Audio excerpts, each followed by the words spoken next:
Hey guys, if you watch my quest design lore and writing series, you may have noticed scores assigned to each quest. Some of you have asked how I arrive at these scores.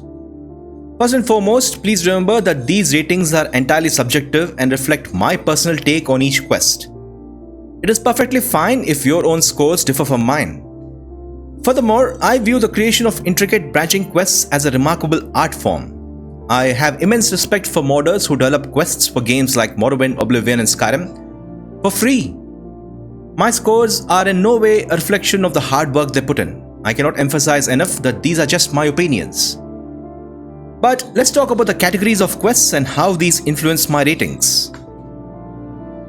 First, we have fetcher quests. Every RPG has simple quests, nothing wrong with them. Morrowind is filled with such quests, especially when you start working in a guild. At the beginning, you are a nobody with no skills and no reputation. Your first set of quests and many of the factions is going to be fetch quests and busy work. The NPCs in Oblivion and Skyrim cities and towns also offer simple miscellaneous tasks. However, I find that Morrowind's version of these quests far surpasses those in Oblivion and Skyrim. The difference lies in engagement. Oblivion and Skyrim typically rely on map markers which oversimplify the experience. As you can see here, we have a simple fetcher quest in Oblivion and Skyrim and even in Elder Scrolls 6, sadly. We simply follow the objective marker arrow and travel to the dungeon. Inside the dungeon, the objective marker arrow also points to the solution. We return to the quest giver by following the almighty arrow. This magic arrow undermines the essence of exploration and effectively penalizes the player for attempting to think critically. If an arrow tells you exactly where to go at any time, your brain turns off. Why bother to think if thinking doesn't help and isn't necessary? In contrast, Morrowind requires players to talk to NPCs, carefully study the environment to find their way and solve a problem. As you can see here, the quest giver gives you some vague directions to a dungeon, only mentioning the town name. You travel to a town, talk to people and find out the approximate location of the dungeon. You then examine the environment and travel in the direction of the dungeon. Once inside, you have to carefully observe every chamber until you find your objective.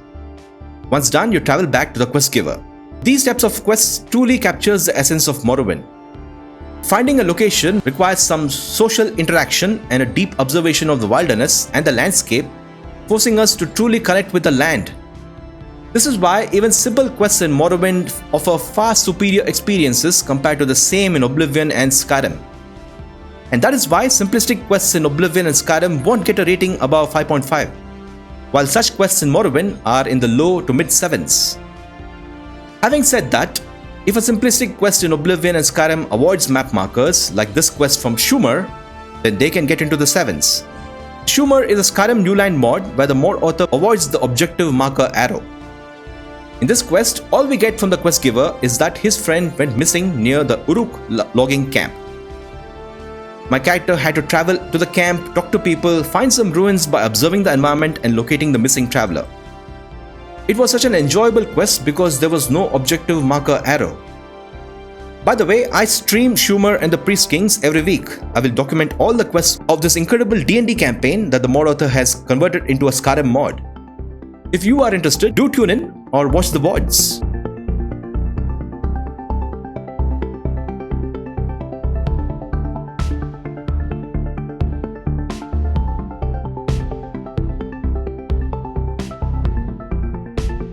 Next, we have quests with basic choices and multiple options. Then some quests give the player basic choices and or offer multiple options to solve a problem. As you can see here, the player can use speechcraft, thievery or magic to obtain an item and then must make a choice that results in varying rewards. These choices can result in the same outcome and are not real branches. These quests can get a score in the high 7s.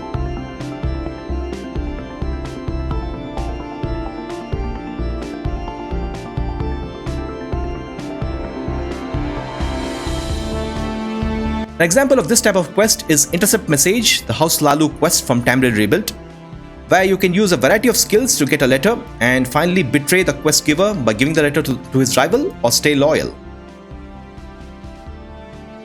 Next, we have quests with Elder Scrolls lore integration. These quests can be fairly simplistic or they can offer basic choices to the player But what elevates them is the deep Elder Scrolls lore integration. As you can see here, this is a short example of a quest from the Skyrim town mod Falkhurst by the mod author Schlitzor. This quest is fairly simple, but what blew my mind is how the mod author uses the Elder Scrolls lore from the first and second eras and then creates stories that adds depth to the settlement of Falkhurst.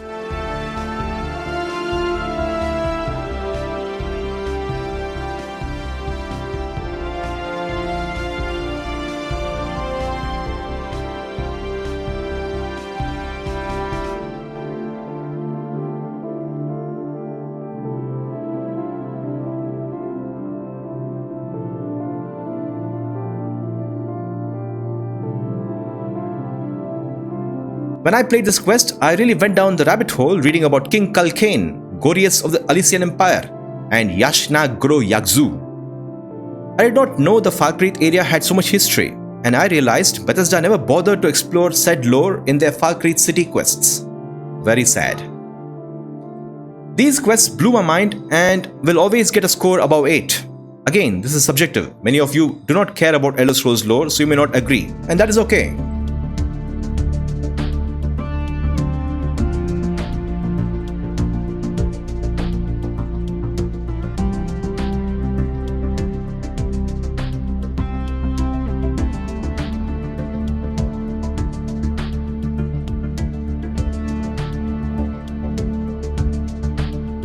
Next, we have quests with branching paths and termini. Termini? Okay. Here is a sample quest that has 3 branches with their own termini. The mod creator has taken pains to offer 3 unique experiences that elevate the replayability of the quest. This extra effort is always rewarded. These kinds of quests automatically get an 8+ score.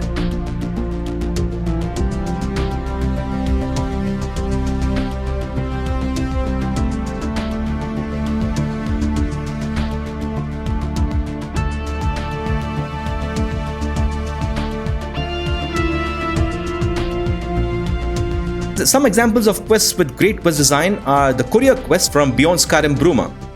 I loved how it kept throwing choices at us all the time. The quest also featured multiple endings based on the choice you made.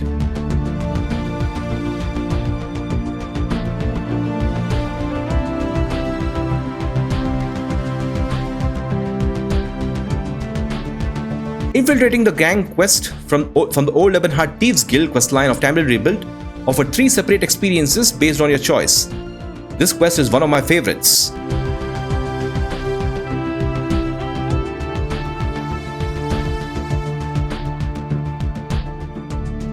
The Grave Decisions quest from the Skyrim town mod Shadows over Ilinalta offered 2 experiences along with the main branch.